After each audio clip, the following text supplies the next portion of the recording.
What's up, everybody? This is your boy Notes 215. Welcome to my KillaKicks podcast. Today, you are going to be listening to a lecture that is hosted by Ps&Qs, and this lecture was done by the Hundreds. I will be posting a link on the description for Ps&Qs and the Hundreds. That way, you can see what these companies are about. The lecture was amazing. The event was amazing. Probably one of my favorite lectures that Ps&Qs has hosted thus far.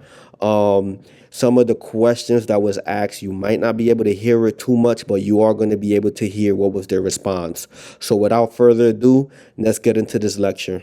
Okay, so I had a slideshow, but it's not working. I'm going to keep it really casual and just get right into a little brief introduction as to who we are and what we've done with our lives for the last 13 years. So Ben and I, we grew up in Southern California. It's a faraway land from here. Well, first of all, I do want to say thank you to Philadelphia. Thank you to Ps&Qs. Thank you to Key and the crew for inviting us out here. This is my first time in the city, and it's amazing. I'll be straight up. I heard like the worst horror stories about Philadelphia coming into this trip. You know, everyone was like, for weeks, people were like, "Yo, it's garbage. It's like you're gonna have the worst time."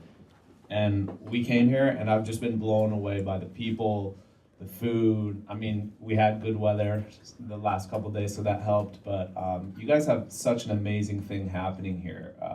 Culturally, I think there's a lot of great innovation and creativity that's coming out here, and people are hungry.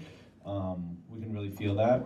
And I think what's indicative of that is what Key has been doing with Ps&Qs and also in supporting our brand over the last, I don't know, how long have we been working with him now? I mean, like since Abacus even, and we get invited to speak all the time for different reasons, different things. I think this is the first time where like there was really no other reason for us to be here other than to just speak and share our mind. We flew all the way across the country, and the reason why that happened was because of our relationship with Key and with this shop, and by virtue of that, the community of Philadelphia. It goes to speak huge volumes of what community and relationship and all that personal stuff that the digital world tells you is unimportant and what social media tells you is not as necessary. It's not true. Like these are you know, that bond, that personal bond is what got us to come here today, and we're very grateful. So thank you, and please thank him and his team.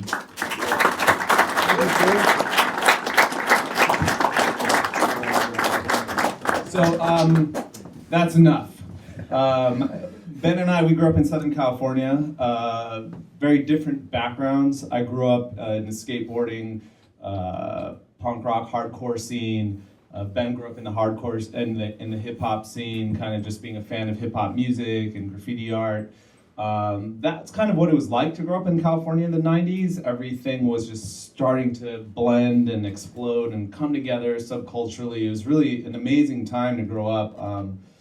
In terms of fashion, though, it had always been really segmented down the line between what urban apparel represented and what skateboarding culture embodied. And when we met in law school, actually, in our first year, and we bonded over sneakers, you know, simply enough. I think I was wearing some Louis Vuitton Air Force Ones, and he was wearing Jordans, probably, something like that, right? And like, one of us probably had a Supreme shirt on or something, and this was, what, 2002? Okay, so 2002, and you know, being two guys in grad school, I think we kind of stuck out, and we latched onto each other, and I was just like, "I like your shoes," and he was like, "I like your shoes." And let's be friends, you know. And we just got to talking and becoming friends over that year. But this project really came across organically. I grew up being an artist, a photographer. I was always told by my parents I'm a second generation Korean American. They immigrated to this country. Ben's parents immigrated here from Iran, and we were always told to pursue more of a professional, responsible path That's immigrant ideology. That's just how they think, and it makes sense. It's America's a big scary place, and everyone wants their kids to be well off and have a responsible job. But we knew that there was something greater for us, something more creative and passion filled. And so when we met, we came up with this idea. I had been blogging for a number of years before that, and long before social media, blogger.com and Zanga and all these blogs were like the thing. And I had a background in print publishing. I worked at Transworld magazine, and so I like to tell stories. Like, my thing has always been about storytelling, whether I tell it through my writing, through photography, through art, my paintings, whatever it was. So maybe we can create a brand that is similar to what was happening in streetwear at the time. It wasn't called streetwear, but there was something definitely happening out of New York, out of Tokyo and London. And we could tell stories through t-shirts. We could still tell stories through hats and footwear and collaborations, and relay them all through thehundreds.com. Again, this was long before social media really kicked off, so that blog eventually became kind of a morning newspaper for a lot of people who were kind of ahead of the game back then, and were watching streetwear and street culture and had the pulse on what was kind of cool and what was happening next. We just so happened to move into the Fairfax district of LA. Supreme had just opened up their West Coast location at the time.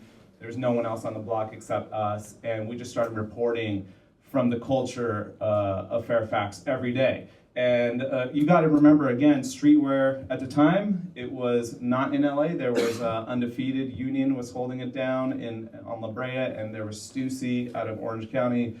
But a lot of the brands that we had grown up with, like Extra Large, Fresh Drive, were starting to fizzle out, and we were like, I think LA has something to offer. Almost the same way that I felt just being in Philadelphia for the last couple days, of like being like, look at all these amazing creative people here. They don't have the platform. This is how we felt about LA back in 2003. What can we do to provide these people a voice? Well, if we have a website that people are checking every day to see what food we're eating or where we're traveling, maybe we can also utilize it to put on our homies and cool artists, musicians, and those people ended up growing up and becoming the the Odd Futures and the Dylan Francises, and then the next generation of brands started coming up, and all those people were hanging out around our shop and around our office at the time, and they just became a part of this community that eventually turned into what Fairfax is today, if you are familiar with what happened with streetwear over the last 7 years. From that point forward, I think our website and our clothing both just started exploding together. We decided to open up a shop where our office was off of Fairfax, and that was our first store. Then we opened the Hundreds New York, the Hundreds San Francisco, then the Hundreds New York. So we have 3 of our flagship locations. Our website just continued to grow, and now it's kind of turned into miniature Vice style culture news website. We always like to say that's where cool begins. So we're not like Hypebeast or Highsnobiety just reporting on product news or press releases or what's hot today. We're reporting on people that are interesting with interesting stories that are going to be shaping the culture of tomorrow. And again, everything is beginning with a story. At this point in our career, we're 13 years in. We have a great company, great staff, a brand that we're very proud of. We've been through a lot of weird ups and downs and done our best to be honest and authentic with our brand, do our brand right. You've seen us, if you've kept up with us over the years, you've seen us through so many different iterations, but those were all very reflective and indicative of who we were as people at that time. But who you see as today in a store like this, this is, I think, more or less our section here. Like, this is stuff that we're proud of. We're very happy to be doing this, and the best that we can do is just say thank you to anyone who has supported us over the years and who hasn't. We use your energy as well, and we're here to give back. So if you guys have any questions, please, let's go for it. We enter these situations we don't really look at us as mentors or teachers. We're here to learn from you as well. So we're your students tonight. Let's get a discussion going. If anyone has a question, yes, sir. Like, do you guys have any upcoming like collaborations with any other brand that you guys want to tell us or? Yeah, so, okay, let's get into collaborations. Why are collaborations important, especially for our genre of streetwears? Well, collaborations have always been a thing, right? I mean, that goes all the way back to, I don't know, I mean, you can go back to the beginning of time. What a collaboration is, there are two different entities with two different ideas forming one new idea. I mean, that is a phenomenal, magical thing that's just like the basis of what creativity represents. There's always a lot of grumbling within the streetwear community. There's a lot of fatigue around collaboration. Oh, I feel like there's so many collabs. That's all these brands do is collab, collab, collab. Well, I actually never looked at it as a bad thing. Like, I think that what is happening in collaboration is that that's where ingenuity develops. That's where people, that's what streetwear is really about, is different people come together with different ideas of how the world works and trying to make it fit together and then coming up with something else that progresses the culture forward. So we've always used collaborations as a big part of our marketing. We don't do traditional advertising, marketing. We've never really believed in it. We try to focus on these things like special projects and co-branded projects where we get to cross-pollinate our audiences. The big ones that we've done in the past have been Adidas. We did a big Back to the Future thing last year. That's my favorite movie. Timberland was last year. A lot of shoe ones, obviously, like Reebok is the next big one. When does Reebok release? Maybe next week or the week after. Next week is the next Reebok collaboration. We love to work with musicians, young artists. We work high and low, so we work with like a company like Disney, and then we work with like an unknown artist like Aaron Kai, who we've just tried to been putting on lately, who's like amazing. It's a great kid. Yeah, he does these awesome wave things, and who knows if this guy's gonna blow up, but it's not really about that. He just has a phenomenal story. He's a kid that's just doing it on his own, and that's what we've always been attracted to. So, any other collabs you can think of? What we have coming out, Aaron Kai was one of them, Bobby touched on, and Reebok. These are the ones coming out soon. A big one I think both of us are really proud of is this artist named Mark Riddick. It's coming out in a few months, and his art is incredible, and it's not like anything we've done before, and I think people are going to be stoked on it. I know we have a few more down the pipeline, but that's what we have. That's what I'm willing to share with you for now. Okay.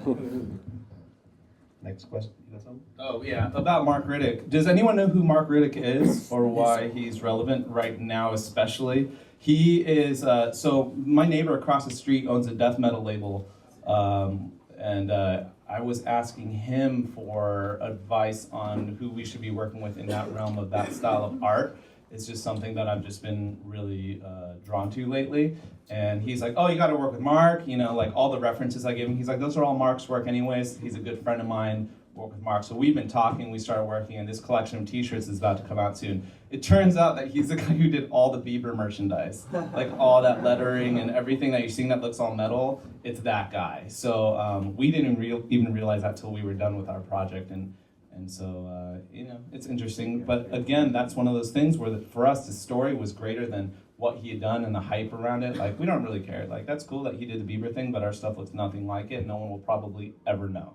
And they'll just be buying probably the same thing and not realizing that it's coming from the same artist. So, yeah, next question. Good question. I saw your hand up first. Can you guys talk about like how you came together collaboratively and how like your roles have evolved from that over the years? I mean, 13 years in, I'm sure you guys are doing different things, and what are your kind of roles in the company?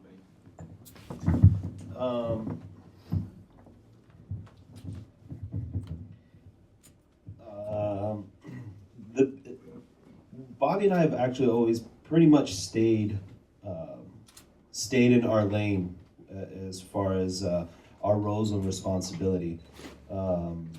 I pretty much handle all the business for the company, and Bobby's our creative for the company. He handles all the marketing, anything you see creatively, design, and I handle all the business. So we've kind of have done that since day one. Now, why I think the two of us work really well together is I think we both respect each other and respect what we do. So I mean, I think Bobby's the best creative in our field. Whoa! Across everything he does. I want you to say that again for Snapchat. Bobby is the second best creative. Oh, hey.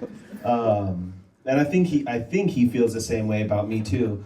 And look, the two of us, we check on each other. We, all the creative and everything that he does for marketing and design and whatnot, we work on together. And all the big business decisions and sales and whatever it may be for the business, he checks on me too. And we work really well together like that. I think that's really important in a partnership is find someone you work well with and find someone you respect. And let them work, let them do their thing. And both of us do that with each other. I respect not only Bobby as a creative, but I also respect Bobby as a businessman as well. So when I am having trouble with something, I'll go to Bob and I'll ask him for advice. I'll tell him, hey, this is what's going on. Like, I need your help. What do you think? I think he does the same with his side as well. So that's our roles and responsibilities. That's pretty much what it's been since day one, and it's pretty much where it is now 13 years later. Yeah, to Ben's point, look, business partnership, relationship-wise, romantic relationship-wise, any relationship that you find yourself in life being involved in, the only way for it to succeed is if the two partners respect each other. What happens with respect is that you are putting that relationship before your personal interests or your ego or your selfishness.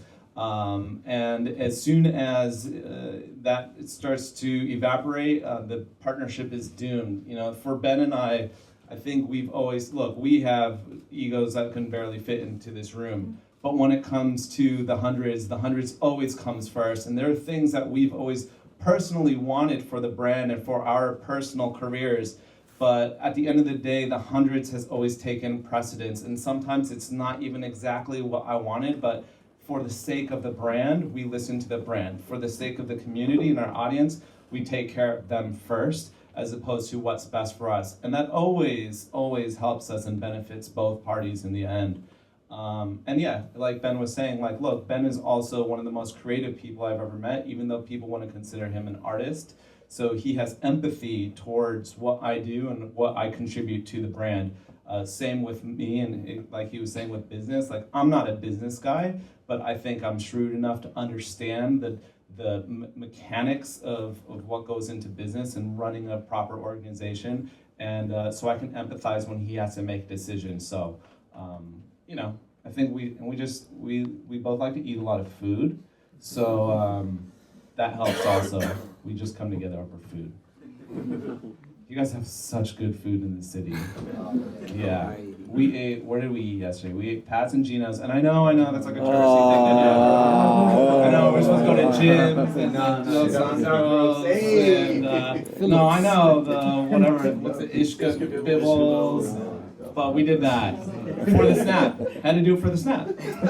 And what else did we eat? We ate Reading. We at the Reading market. Who won between Pat's and Gino's? Oh, for me, it's Pat's, and Dylan and I, Pat's, and Ben said Gino's. It was so weird because it was clearly Pat's, clearly, obviously. Pat's. You ordered the wrong thing. Trust me. It's Pat's. Yeah. But yeah, I don't know. You guys have great food, and you're very lucky. Who else? Who's next? In the khaki hat. What inspired the bomb logo? Okay, so the bomb logo came about. We didn't have a logo for the first few years. How many of you have your own brand or are trying to start your own thing? So this is a question I often get asked from upstarts: is how to come up with a logo or trademarking, all that. We didn't have a business plan. We didn't know what we were doing until 3 or 4 years in. And that's something that I can probably attribute to just our generation. We were so far ahead of social media that we grew up in a time where you just kind of did what you wanted to do and you didn't care what anyone else thought about it. I know it's a little bit of a tangent, but I feel like it's such a disadvantage for anybody who's starting a brand today and putting it on social media, because you're basically crowdsourcing approval and crowdsourcing the direction of your brand. So do your best to tune that stuff out. Like, that stuff is just all noise, it's a distraction, and you should just be putting blinders on and just doing whatever you want to do and whatever feels right. We didn't get into the stores we wanted until years in. We didn't do a trade show till a year or two in. We had no logo till 3 or 4 years in, like a real logo. We didn't care. There was like a formula for how streetwear was supposed to be done at the time, and we just broke every rule because we didn't know anybody in the industry. We didn't get trained in this. We didn't have any family in the industry. We had no celebrities that were our friends who would endorse our product. So the bomb came about with, at that time, we were really heavily inspired by growing up in the 80s and 90s and Saturday morning cartoons, Wile E. Coyote and Roadrunner and the bomb, the Acme bomb, and I just always loved that silhouette of what a bomb is, and no one else had it, so we just started running with the bomb. And then one day Ben said, "Why don't you draw cartoons? Why don't you cartoonize him?" So I made more of a caricature version of him and called him. I drew him up one night. I put him on our blog and I said, "Submit your ideas for what his name should be, and we'll vote on it." And 2 different people from around the world named him Adam Bomb, and so we sent him some free stuff, and we had no idea how big that guy would go, and he ended up, kind of dominating our brand for like a good 4 years in between there. So what I love about the bomb is that he never actually explodes, so he ended up becoming a metaphor for how we like to strategize our brand. Let's try to get as big as we can without exploding completely. Let's try to always stay right under the surface. So that's what he represents. All the way in the back. After all the trials and tribulations, at what point did you realize or look at each other and say, we made it, or this is what we want to do, and we made it and people care. At what point did you realize that you guys were relevant? I still don't think we made it. I think we have a great brand and a strong brand, and we have a good foundation. There was a point when we had finished law school where we both looked at each other and were like, all right, we think we have something. And we were still really small at that point, but we looked at each other and were like, we think we have something, let's shoot. And we put all our eggs in the basket, and we went right for it. And that was just a couple years into the company. Probably not even. It was quite some time until I think we both really looked at each other, and I had to pinch myself, oh shoot, we have a real company, we have a real business.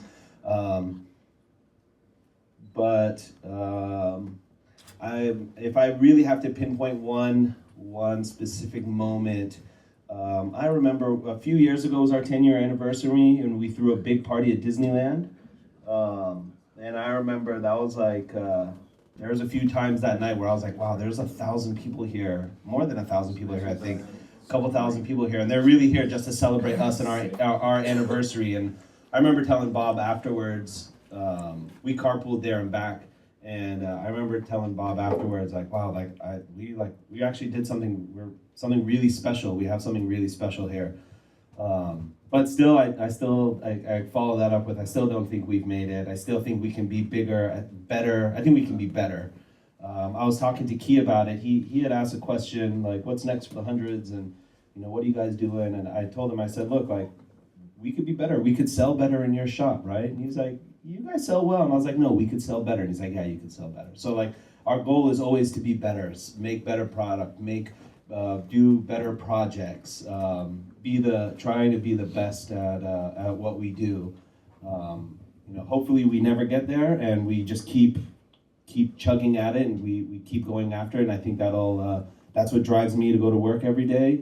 I want to be the best. I want to continue to try to be the best, and I think then maybe we'll say we made it. I don't know if we'll ever say I made it. I'm crazy, man. Yeah, I mean, look, if you make it, that means you're done, and I don't ever want to be done, so I hope we never make it. For me, there really has never been a point where I looked around and I was just like, we did it, we're the best. Like, no. And when you asked, when did you realize you were relevant? We've never been relevant. We've just never been relevant. There was no point in our time when we were the cool brand. Like, there just wasn't. I know it's maybe easy to look back and be like, oh, you guys were cool back then. Back then, everyone's like, the hundreds is whack. And then now that we're in 2016, everyone's like, oh, they used to be cool. And I'm like, no, even back then you said we were whack. We've just never been relevant. That was the point. We did this whole thing because we weren't the popular kids. We're not cool. Like, we don't fit in squarely anywhere. Streetwear, the idea of streetwear at that time when we were starting, and I keep saying that because streetwear has evolved so much and everyone has their own interpretation. But streetwear at that time was a response to what was cool and relevant. This was cool and relevant. Von Dutch, Ed Hardy, Fubu Echo and Niche South Pole were the big things in urban. On the skate side, it was big shoe companies, DC. Like, that was what was relevant. And we were like, I don't want to be relevant. I want to be weird and do our own thing over here. And we just try to keep that mentality always. Like, whatever's popular, I'd like to kind of veer a little bit against it or respond or have our own interpretation, but we don't want to be relevant. Like, that's just boring. That's easy. Anyone can be relevant, you know? Just tie yourself to a celebrity or to a rapper, you be relevant. What's the fun in that? There's no, we don't get to have our opinion anywhere. So, I don't know. We'll never be done. We'll never, hope we never make it. So, in the back, the guy who raised his hand. I had a question about how you guys stay consistent with your approaches. And you mentioned earlier that there used to be like a fine line between streetwear and skating brands.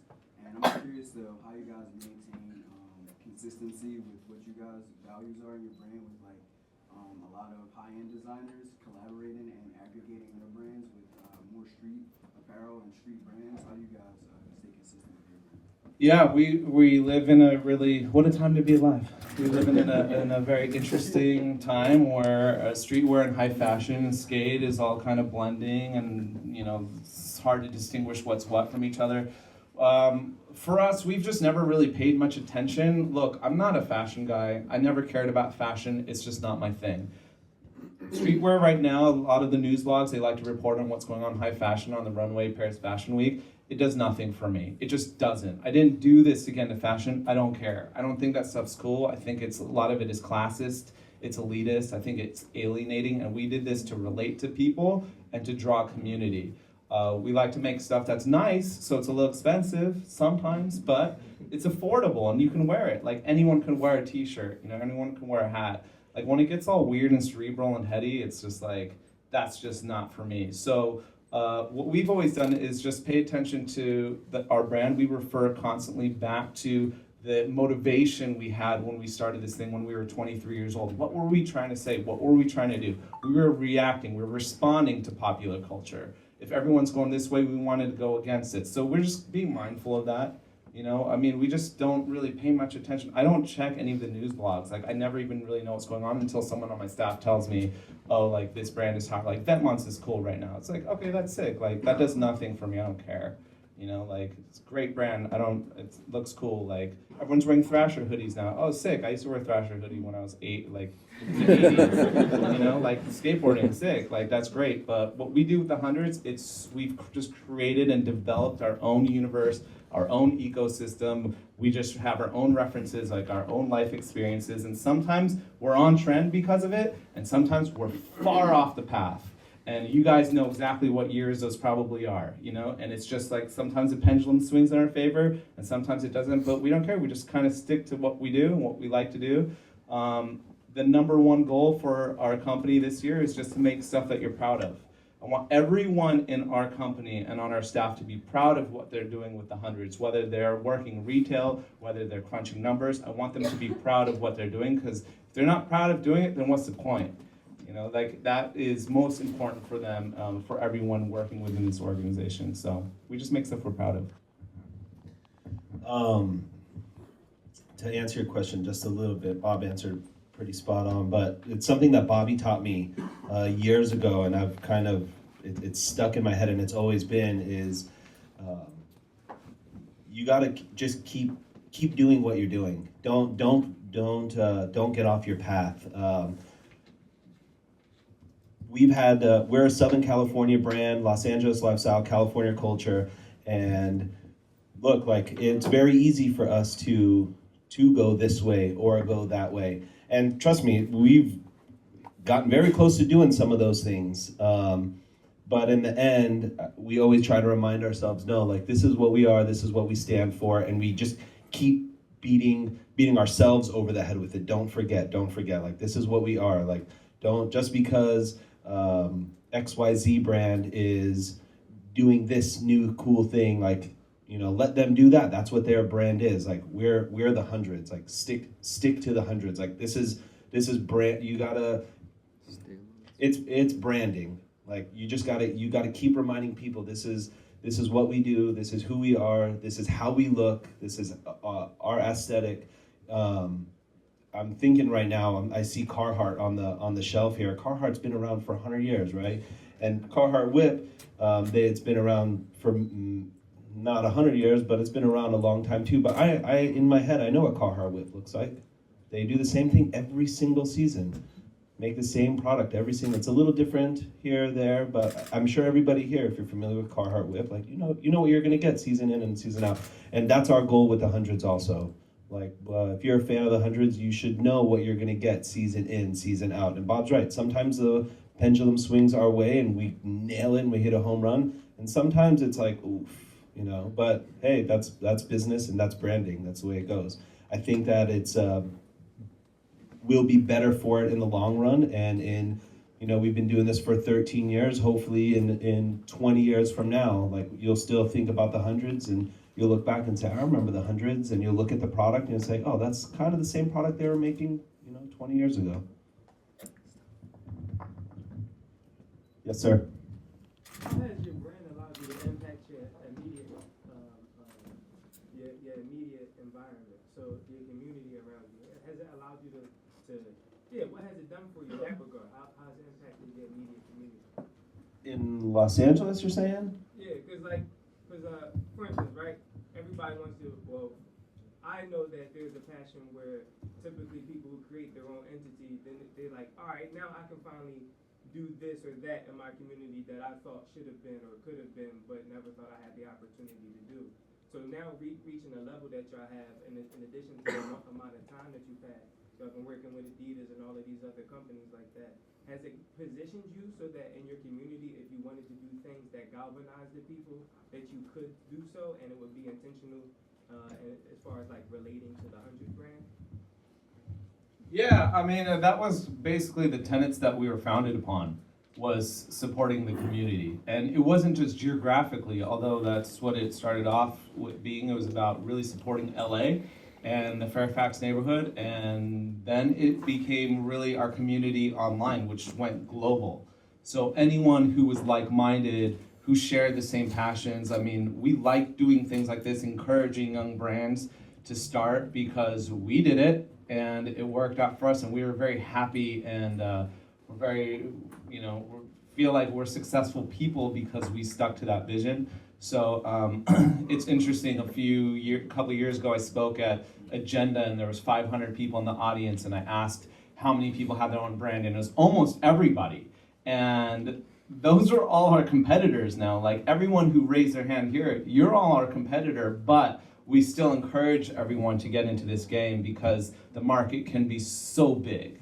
Like, really, our job isn't done until everyone has their own brand and everybody's supporting each other. I mean, it can be done. When we were growing up, there was like Quicksilver, and there was, Russ Simmons had Fat Farm. He had like a $2 million trade show booth. Just every trade show booth. Like today, you pay like $5,000 and it'll like kill you. They had like 2 million, like that's just, everyone wore the same clothes back then. Everyone was in khakis, the Gap slogan, everybody in khakis, everyone wore Gap. And nowadays it's like, what you're wearing is different from the guy next to you, the woman next to you. Like everyone has their own style, everyone has their own beat. It's amazing. Like that's what we support. That's what we're all about. That's the plan. Yeah, thanks, good question. Yeah. Would you say that you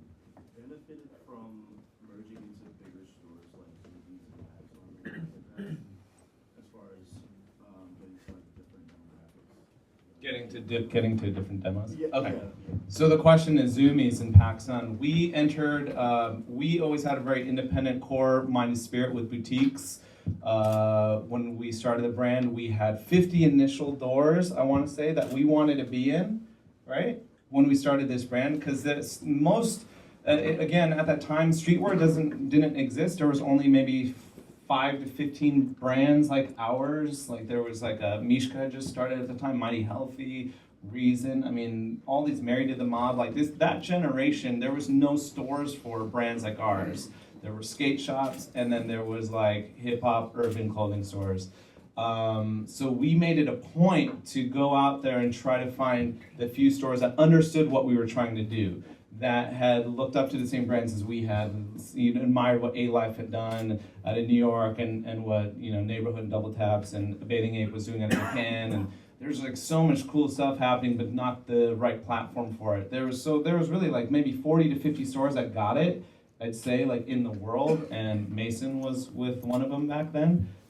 So these were the kinds of people that we wanted to go after, and eventually, I think maybe after a year, we got into all those stores. And then so we set our sights a little bit further, and we opened up other shops, and then streetwear just started growing in general. Skateboard stores, like skateboarding brands at the time, they weren't like today where you have all these amazing independent brands. So skateboarding brands started to support streetwear really heavily because they were like, this is cool, it's independent, it's skate influenced or down with the culture, not necessarily skate, but it makes sense. Once we started maxing out in those stores, then we started to look at ourselves, and I grew up in a town an hour and a half east of Los Angeles. And in my town, there was no Fairfax, there's no Ps&Qs, but there was a mall store. So when I was growing up, that was where I had to shop to buy Fresh Jive and the early streetwear brands like 26 Res, Showbag, Gat. Like that's where you had to go, was to the mall. And we had sworn off malls up until that point, and big box retailers as a whole, because my mentality up till then was always like it felt soulless or corporate to enter a mall environment. But it was hypocritical of me to say that, because when I was growing up, those were the stores that I felt like I had some kind of identity in. And I just think that we started to realize that it's kind of unfair to keep brands away from mall communities just because those people are geographically undesirable. Like that sucks. Just because a kid lives in the wrong town, he can't have access to the hundreds, like that's not fair. And then that's when we started to look at mall stores a little bit differently, like Zoomies and PacSun. As soon as we got to know those guys too, that were running the stores and the chains and meeting the kids that worked inside of those stores, we realized that that community appreciated and had a respect and understood streetwear as much as the kid who shopped on La Brea or Fairfax. So we never really looked at it as so much of a detriment. Obviously there's a little bit of a compromise when you start opening up big box doors. You're just more prevalent, and so now you're not like the core underground brand anymore. But for us, it just meant that our community grew a little bit bigger, and people had a deeper appreciation for what the hundreds was. That's good. Is it okay? Yeah. All right. All right, Mason, go. To date, what's been your most favorite collaboration to work on? So Mason asked, what's our favorite collaboration? That's so hard to answer, man. That's impossible. You have an answer? Okay. Mine's easy. I'm a Lakers fan. If you would have told me 20, when I was a kid growing up, being a Lakers fan, if you would have told me, yeah, you're gonna grow up one day and you're gonna have this clothing company and you're gonna get to do your own Lakers jersey and you're gonna make your own Lakers product, I would have told you to fuck off. But 6 months ago, we did a really big project with the NBA and with Adidas, and we got to make a Lakers jersey, T-shirts, hoodies. We got to make shoes. But the jersey was it for me. Making our own Lakers jersey. That was our own font on there. We got to make we got to put our own number on there, which was a big deal for them. I don't know why, but they didn't want numbers, but we got to put a number on there. Doing the Lakers project was my favorite. I remember there there was a point after the project I looked at Bob and I was like, all right, I'm done. Like we don't need to, I reached it. We don't need to do it anymore. I've thought about it since, and there's definitely a few more that I'd like to do, but like.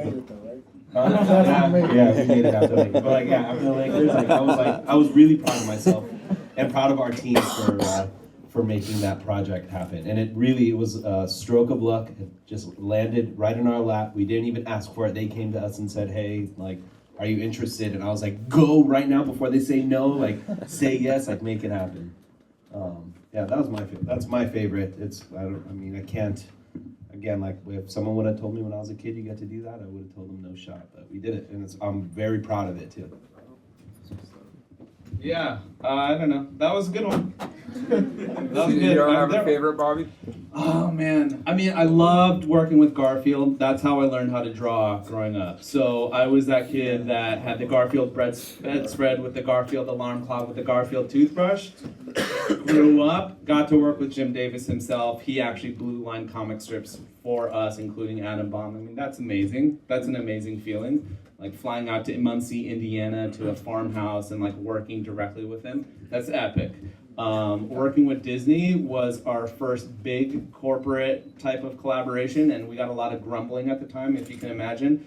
But that project kind of blew the doors off of Disney to where we now represent, we broke so many rules working with Disney at the time that they weren't ready for, that we represent what you can't do when working with Disney anymore. Like that project was so special that they're like still scratching their heads over how it happened. And it was the first time that they really penetrated the male market. If you think about Disney, it's really about kids and it's geared towards women with all the princess stuff. So they were trying to figure out a way to reach young, cool guys, and that was the first time I think in the history that they've ever been able to do it. I mean, when Kanye had his what was the name of his blog? Kanye University or something like that, Kanye Verse.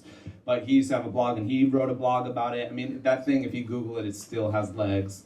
But the ones that I hold dearest to my heart are ones that no one ever, they fall flat. You know, they're the ones that are just so niche and such like a naive like vanity project for me, like Revelation Records, where we sold like 10 of those shirts, you know, like weird like obscure stuff that I'm like, remember this movie that like 5 people saw, and everyone's like, who cares? Like that's the kind of stuff that I get off on, you know. The guy who designed all the Primus covers, like no one even knows what Primus is, you know. I love Primus, and there's a guy who sculpted all the covers, and then we tracked that dude down. He was like growing weed in Oakland and was like hiding from the feds, and like I wrote a letter to like 5 different guys named the same name saying, which one are you? And then he called me, he's like, how did you find me? And then like I flew up and I was like, are you the guy that made the covers? And he's just like, well, I haven't talked about this in 20 years, like this is weird. And like I brought him back out of retirement to do sculpting. I mean, that kind of thing. Like the numbers don't show, like the numbers aren't there, and no one talks about it. Kanye doesn't blog about it doesn't end up on Hypebeast. But the story was just so emotional and visceral. It's like such a powerful story. Like that's what makes our brand. Like those are the points that make your brand. That's the lifeline. That's the blood that makes your brand in the long run. It's not all the sensational, newsworthy, headline-grabbing stuff. Those things are just fireworks in the air. But what you're doing when you get to tell these amazing stories is you're really telling a narrative of who you are as people and as a company. Yeah, in the black hat in the back. So recently I've been getting a lot of likes from you guys on Instagram. Yes. That's not get a job, like straight up. But no, seriously, I'm from a real small town, and I do everything from the designing to the screen printing to distribution. And most of my business comes from like Philly area, all the way out to Hawaii, and it's only a couple pieces a year. You know what I mean? But like, for me to branch out, dude, should I actually go to a bigger place where the demand is there, or just try and build a home base? What town are you from? I'm from Lancaster, PA. Okay. Who else is from there? Do you guys know where that is?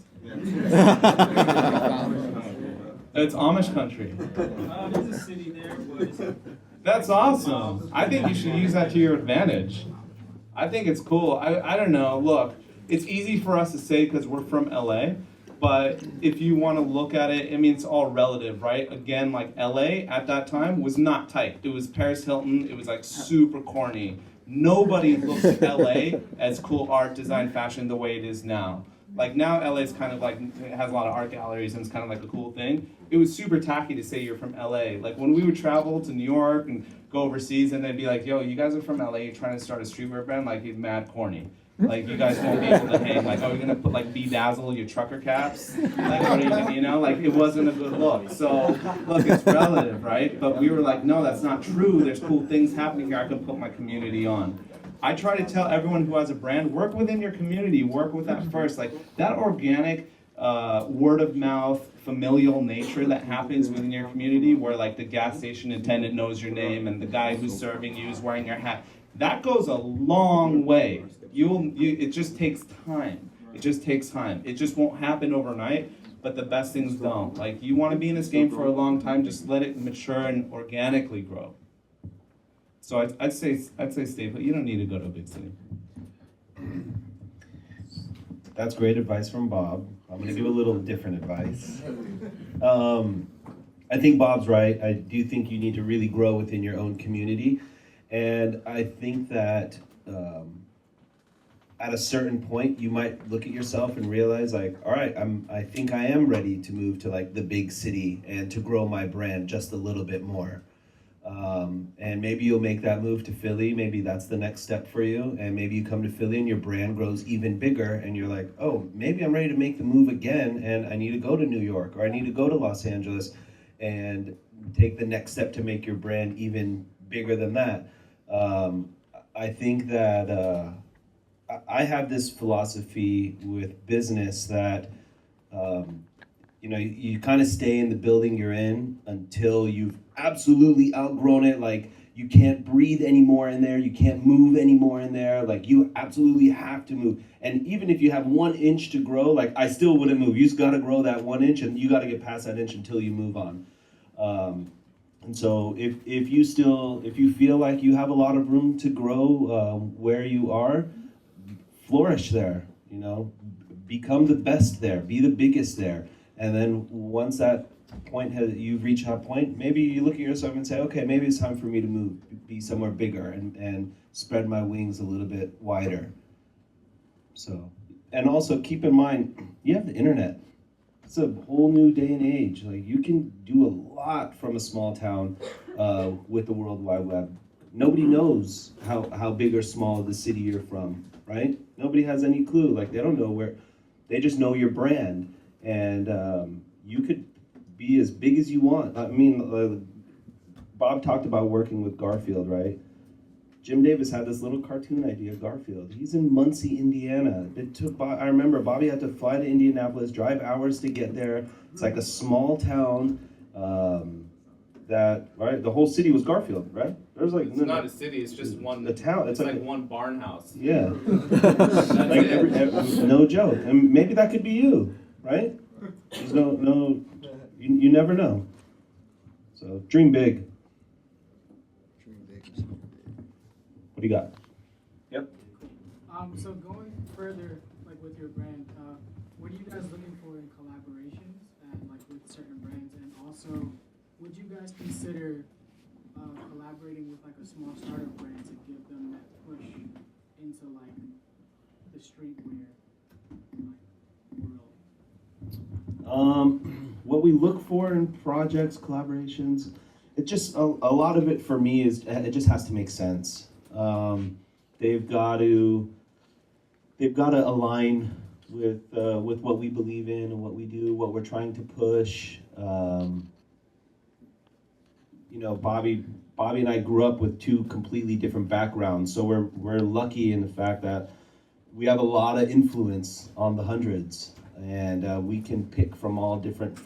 Like I would have never picked to do a Mark Riddick project. I'm not a death metal guy, but this is what Bobby grew up on and is passionate about. If it was up to Bobby, he probably would have never done a Lakers project, right? So we're lucky that we get to pick from all these different genres and subcultures and walks of life for projects. As far as working with small brands, yeah, we'll work with small brands. I think when it comes to working with brands and whatnot, a lot of that is relationship based. And if we have relationship with, we have lots of friends that have brands, small brands, and some are startups, some are newer, some are, have been around as long as us, and we'll work with them when the time is right. There's a small brand called Classic that an old employee of ours, he started while he was working for us, or right before he started working for us, and worked for us for many years, and went back, and finally, he's like, all right, Ben, I'm gonna do my business on my own, and Bobby and I have both helped Josh out from day one, and it was just a matter of time until we did a project, and we just did a pop-up. He did a pop-up shop in our store, and just last month, right, in April, and that was all just relationship based. I could think of many other. I mean, Hall of Fame is another one that we're friends with those guys. We'll do it. Diamond is another one. Grizzly, just brands that we're friends with these guys, and when the timing is right to do a project, whether they're big, whether they're brand new, we'll put them together. Yeah. Real quick, everything, how I said everything we do begins with a story? There needs to be a good story there.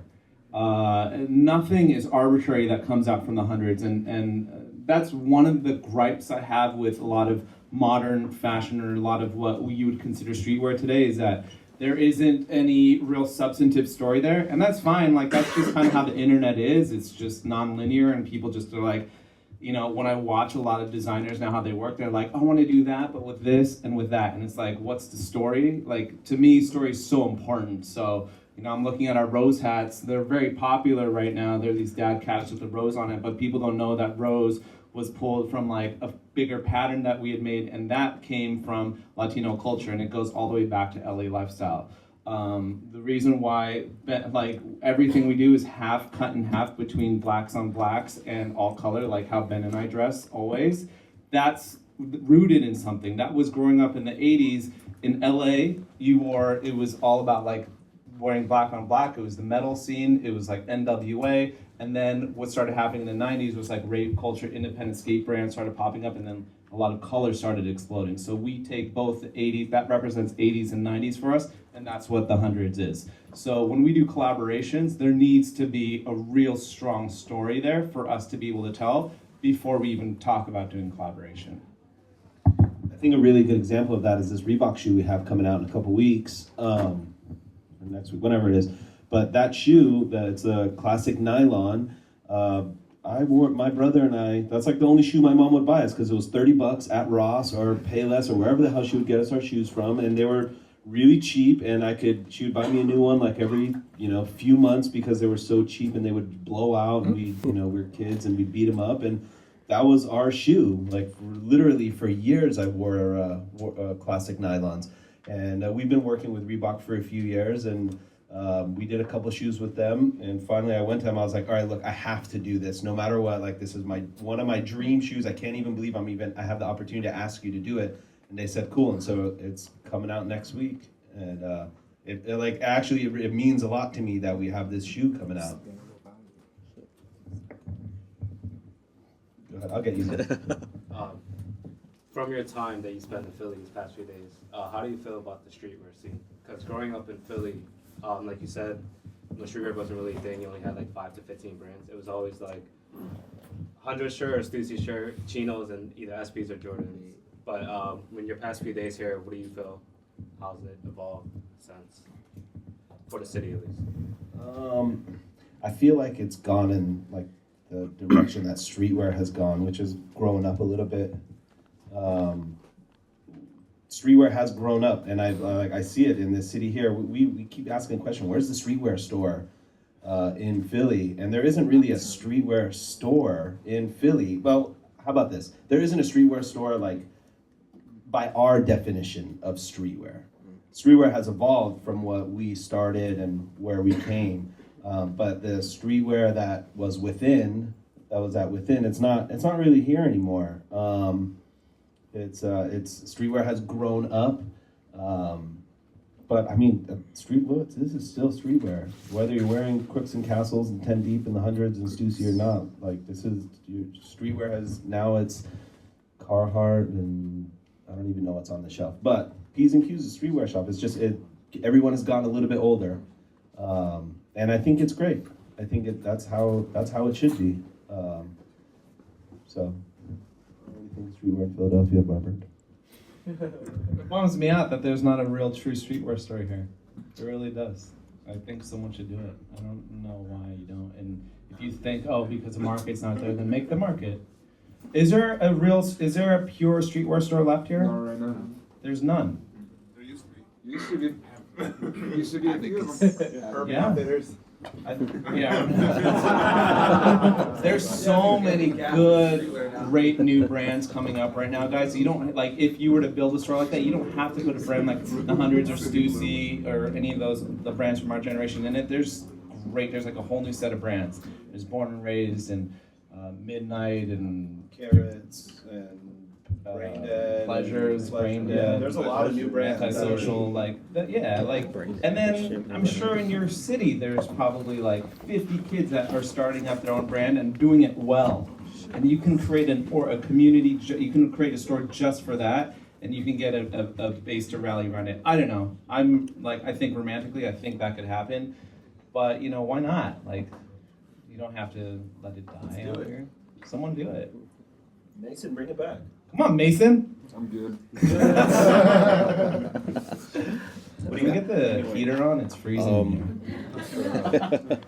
As far as how the project is concerned, with these T-shirts, how hard is it coming up with ideas? Because as you mentioned before, there's so many urban brands, and everybody's tapping into idea, and everybody's thinking at the same time. So how hard is it coming up with an idea that another brand hasn't tapped to, and that much? Because I could say I saw that y'all have an Andy Warhol T-shirt. A couple people has used those T-shirts. So how do you pick an image that somebody else hasn't, used? Yeah, I mean, Andy Warhol's a great example of like nothing's new under the sun, right? Like, there's no original idea. It doesn't exist. That's not really like how you should look at creativity. There's no such thing as coming up with your own thing. So what we do is we are constantly remixing our past, right? Like pulling experiences that we grew up on, emotions that we felt about things that we loved, being a kid or being a teenager, and then remixing them and interpreting them to what it would look like today. That's why you see a lot of overlap happen in streetwear, because a lot of us kind of grew up with the same influences and inspiration, and so sometimes we step on each other's toes, but it's not really about that. It's just constantly like reinventing and rethinking and reimagining how you recall the past to be. So yeah. I've seen you guys like travel around the world, like Tokyo, all that. So how do you think it's imperative for one to travel to see what other people are doing? And in that case, what cities have really, or cultures have influenced you the most in your trip? Okay, so that was a question about travel and what impact it's had on us as in career and brand and as artists. If you're a young person, if you have the means, travel. By all means, travel. And I'm not saying you have to fly halfway around the world and go to Egypt or something. You can just travel around here, like get in a car and drive get on a Chinatown bus and go for like 3 hours in one direction, get out and meet people. What happens when you travel is that you leave your comfort zone. What happens when you leave your comfort zone is that you're forced to think differently than what you typically think every day. And when you go to somewhere like Japan, where the culture is almost completely ass backwards from Western culture, you're constantly rethinking how you pick up your fork, how you respond to people, how you open a door, and what begins to happen is that you start to think differently, you start to think creatively. It's the best thing you can do for your creative process. So I strongly, strongly, strongly encourage you to travel. It's one of the best things we get to do. Ben and I were eating lunch today, and he was just like, one of the best things that we get to do with the Hundreds, why we do this, is so that we can travel. And then when you travel, you also get to meet different people with new ideas. And those are things you would have never been able to absorb, even through the internet. It's just not the same. So traveling has impacted us greatly in terms of our brand. And I learned how to design apparel by going to Hong Kong. Hong Kong's like a second home to me now, because I travel so much there. We do our production out of there. I was trained by a mentor in Hong Kong. And so a lot of our early collections in terms of cut and sewn apparel were very Hong Kong influenced at the time. And Hong Kong's like a beautiful collage of cultures from like the UK and from China mainland. And so, you know, like you'd see a lot of that influence in our line. But I love Hong Kong. I mean, Tokyo, again, for what we do, Tokyo is just always so far ahead. Those guys are like always 10 years ahead. Just look at what they're doing. Like when we started the game in 2003, we were like, hey, we're here at Tokyo, and they're like, streetwear's dead. We're like, no, and they're like, no, Bape already happened. That was like 99. Like, it's good, we're good now, we're on to normcore. And they were.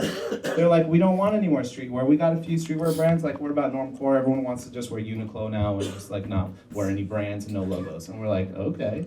Like, they were just 10 years ahead. Just like, watch what they're doing. They were on to Heritage, and then Heritage happened like 6 years later here, so Japan's a good one. I mean, what else? New York? Yeah, New York. It's weird to say New York now because we opened up a store there 5 or 6 years ago, and so we've been there a lot. But I remember when we were younger and going to New York, we try to go to New York twice a year, once a year, twice a year, just because like that city is insane. There's so much to see there. There's so much to do there. So inspiring. I think that really helped shape us as a brand. Seeing like a big reason why we started the Hundreds was we saw what was going on in New York and all the brands that were there. There was the collective group was called Retail Mafia, and like all those guys, they had the coolest brands. And we went back to LA and we were like, dude, why is no one doing this in LA? And that was a big reason why we started the Hundreds. Like it was like, all right, we need to put LA on the map. Like we could do this too. Yeah, New York is incredible. Tokyo is incredible. Still going to Tokyo whenever. It's been a few years since we opened up a shop, but when we were opening up stores, we would go to Tokyo when we were coming up for inspiration for the shops, because Tokyo has some of the best stores in the world. Like nowhere has retail. Well, I don't want to say nowhere, but there's a lot of incredible retail. Like the experience that Tokyo shops offer, it's unforgettable. Yeah, in the back. So, who are you friends with in streetwear in the industry? Brands, like, who are you good friends with? Because it's friendly competition. Yeah.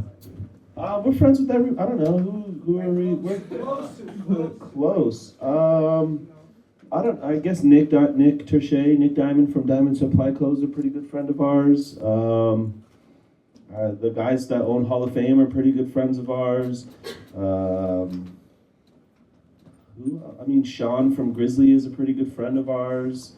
I could go up and down Fairfax. Anyone that has a Huff, like anyone that has a shop on Fairfax, pretty much Bobby and I are like, we all grew up right around the same time. Like we all started our business right around the same time. So, we go to New York. I'm calling Ray from Mighty Healthy.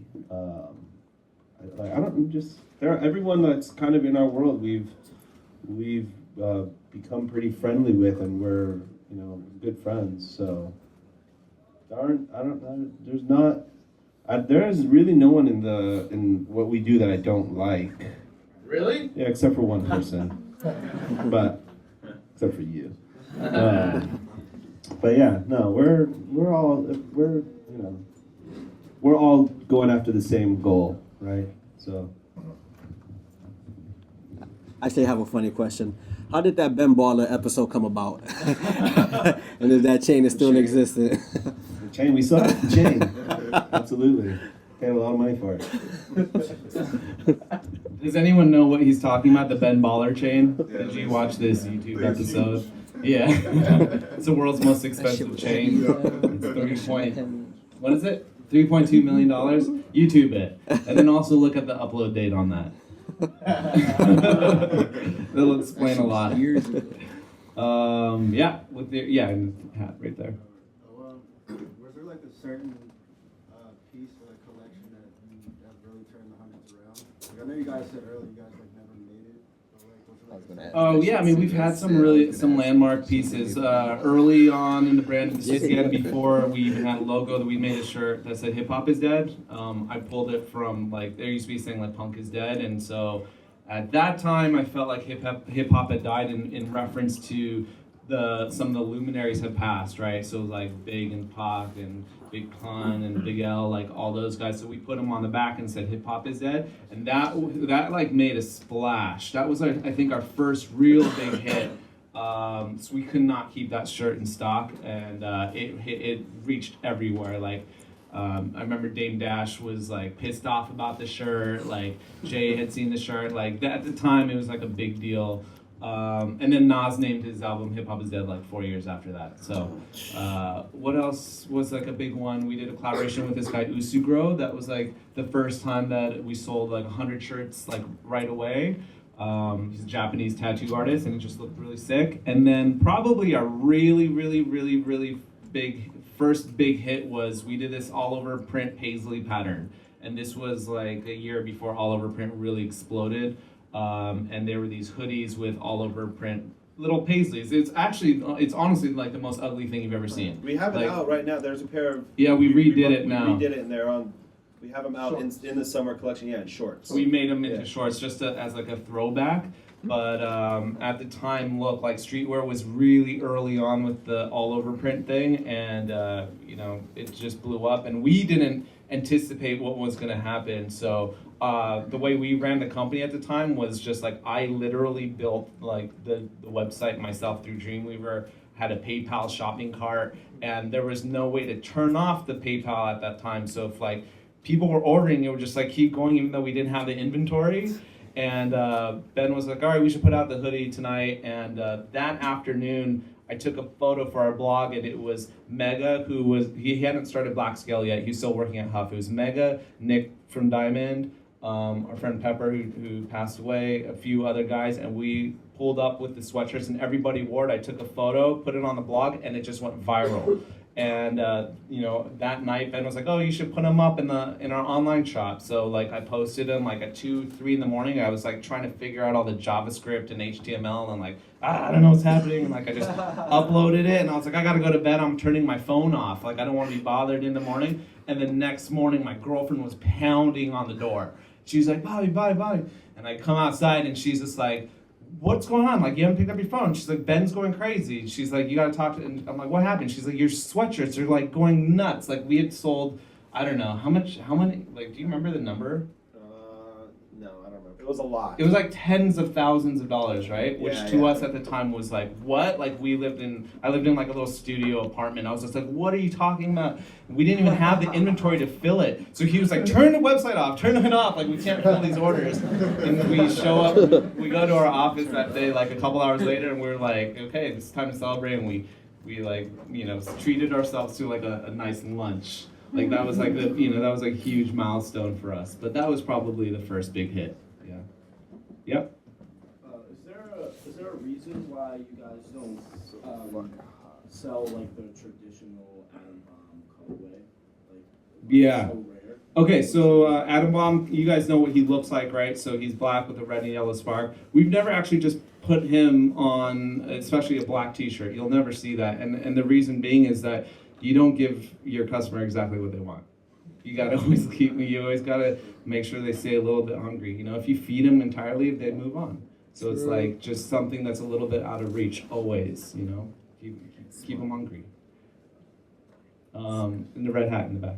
You guys could collab with like anyone at all, who would it be? So there is kind of like a dream list that we have of collaborations, and some of them are like just they don't make any sense.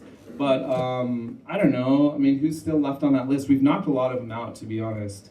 And the other ones that didn't want to play with us, fuck them. So the Smiths. The Smiths. Like we'll probably never get the Smiths, but that's like on my list, probably like the top. I can't imagine. That's like the Lakers for me if we got to work with the Smiths. I don't know, any other dream ones for you? Jackson Pollock, yeah. Obviously, like his estate. Do you guys remember these books called Scary Stories? Do you remember those books? I love those illustrations, and the guy who did it is this guy Stephen Gamble. Okay, he's an illustrator, and he lives in like Michigan, and if he's still alive, he's got to be like 90 years old. That guy I've been pursuing forever to try to get to do something with us, and he's just like a little bit always out of reach. A lot of our collaborations that you guys see come out, some of them are 10 years in the making. There's one right now that's about to drop with Epitaph Records that I started that correspondence in 2008, 2009, and we've been trying to work on it. And it's just 5 t-shirts. It'll just be a blip. You probably won't even see it. It's not big enough to make hype beats or anything. But those are like, we work on collaborations forever. There's another one that's like that's been, we're working with Disney again on something right now that I really have been working almost over 10 years on. And it just would never line up, and it had a lot of problems because the properties between studios, and I can't say what it is yet, but it's 10 years really like in the making of correspondence. So yeah, I don't know who's another dream one. Can I get a question from girl? Yeah, in the back. I feel like the women are just like being spoken over, and I want them to. When you guys were establishing your brand, like what is the biggest lesson that you learned and that you kind of wish you knew beforehand?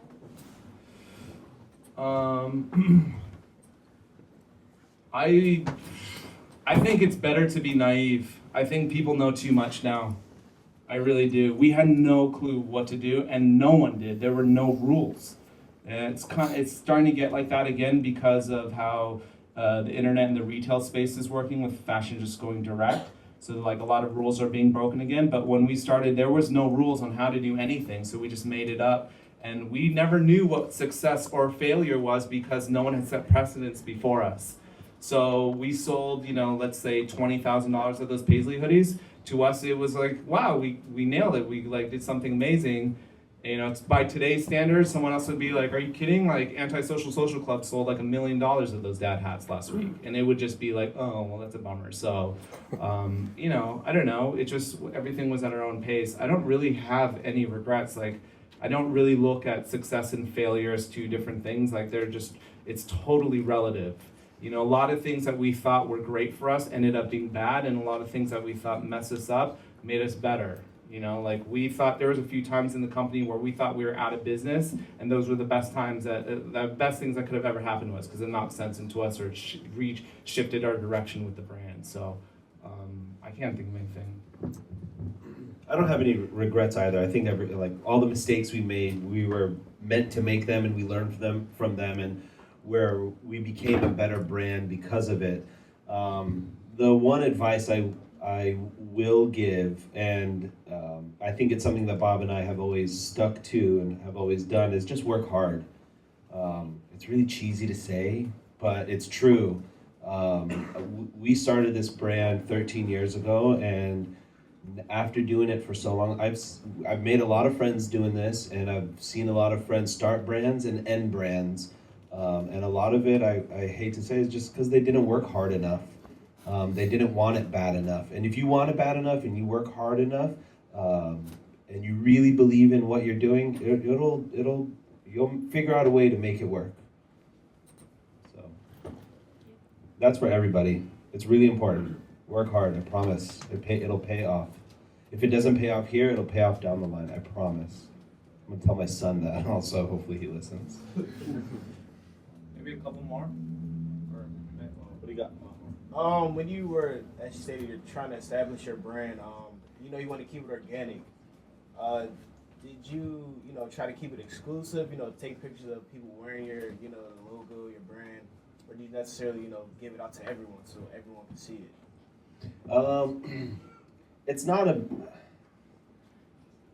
It wasn't a matter of trying to stay exclusive. It was more a matter of, at that point, streetwear was so small. These are the shops we want to be in. These are the shops that understand what we do, and this is who we want to sell to because they align with what we want to be as a brand.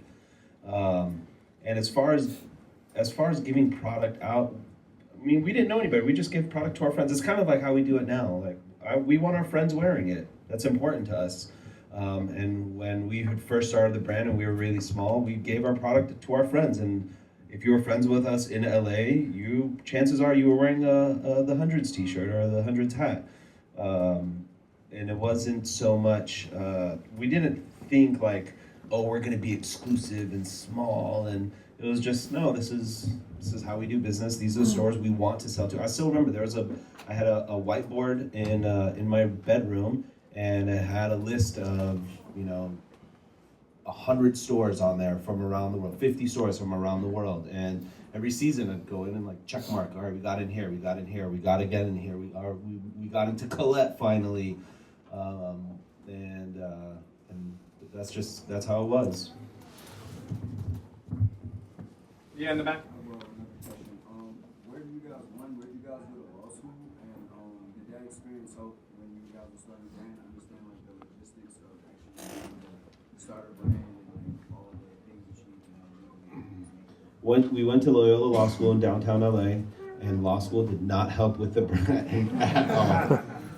I mean, what it did help was it helped shape the way maybe we work, helped our work ethic, helped the way we think maybe a little bit. And sure, I took some contracts classes, and Bobby took trademark and copyright classes. Like, yeah, we have some knowledge on some of that stuff, but you don't really learn that stuff until you're in the real world, until you really have experience with that stuff. So like a lot of the knowledge from law school, it was like I guess a little bit of a foundation, but again, until we had like hands-on experiences, when we really learned a lot of that stuff. Law schools, you go there to become an attorney, and we didn't want to be attorneys, so we pulled from it what we thought would help us with our future running a business. I wouldn't necessarily say that I could help with the brand. Yeah. Nah, I mean, the best part about law school, you graduate, you have 1,000 lawyer friends who are the biggest gang in your city. So we're protected on all sides. You have a question there? Yeah. Hi. I didn't even see you. Wow, there's people over there too? Are you guys okay? Is everyone asleep? It's so hot, I know. We'll Last question, okay. Yeah, last question, okay. So you guys said there's no actual streetwear store in Philly. What is like your expectation of an actual streetwear store? Like, what do you guys expect? That's a great question. So that goes back to what Ben and I have been referring to as our definition of what streetwear represents. Streetwear, to me, the spirit of what streetwear is it's independent, it's core, it's not underground doesn't really exist anymore, but it's street level, meaning that anybody can get into it. It has nothing to do with celebrity. It has nothing to do with blog power. It has nothing to do with clickbait or Kanye. Honestly, like, I love Kanye, but it has nothing to do with what Kanye's wearing or what one of his entourage is doing. It has nothing to do with that. It has to do with young people that are starting off with something as simple as a t-shirt. And the reason why t-shirts work so well in streetwear, it's a great low point barrier to entry. It's cheap to make, it's fast to get your message out there, whether it's a logo or a statement. And it's brands that are basically young, independent-minded projects that people can creatively work on their own and work on with other people. Like, that's what streetwear is to me. That's what I always loved about streetwear. And that's why it bums me out to know what streetwear is today. It's just like this crazy, like, heady art movement thing that like no one understands and no one can afford. It's not about that. It's about like community and the people within the community. So that's what I would love to see. And the brands that I'm talking about, like Babylon and Born and Raised, like a lot of them are LA based because we're from LA. Those are the ones we think of. But every city now has those. Like every city we go to, they're like, oh, in our town, we wear this. Like we represent this. When you go to Hawaii, it's like Farmers Market, Defend Hawaii. Like they have their own movement going on. It's like the most amazing thing to watch happen. I was in Seoul in fall in South Korea, and they're just like, we've never even heard of your brands. We have our own thing. It's Lifeful and Lita and Mischief, and there's like the same thing that you see like happening out of New York and LA. Like every community has it now. Like you guys have it too. I know you have it too. You're all here. Like out of our talks, like this is one of the most like craziest turnouts we've had. And it's coming out of Philadelphia. Like, you guys are, you know what I mean? Like, you're powerful, powerful people. I think you could, I know you're impacting a lot, but like, I think maybe you don't even realize how much more everyone here could do. Is that it? Yes. Last statement? I wanted to thank Rick. I want to thank Key. You guys are awesome. You guys run a great shop. Bobby and I are proud to be in here. We're proud to work with you guys. Thank you very much for having us. And thank you guys for coming out. This was a great turnout. You guys asked some great questions. I'm stoked that we got to do this. So thank you.